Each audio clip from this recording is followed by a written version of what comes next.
করিতেছি যে মানুষের সেবায় সর্বদা নিজেকে নিয়োজিত রাখিব, দেশের প্রতি অনুগত থাকিব, দেশের একতা ও সংহতি বজায় রাখিবার জন্য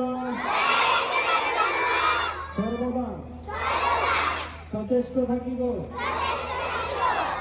অন্যায় ও দুর্নীতি করিব না এবং অন্যায় ও দুর্নীতিকে প্রশ্রয় দিব না। হে মহান আল্লাহ,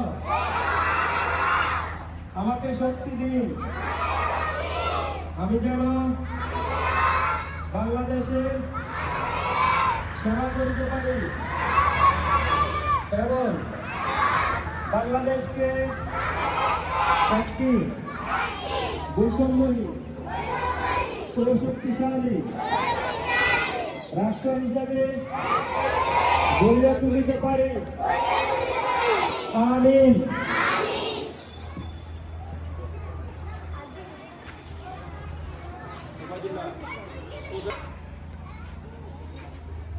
দুই সবাই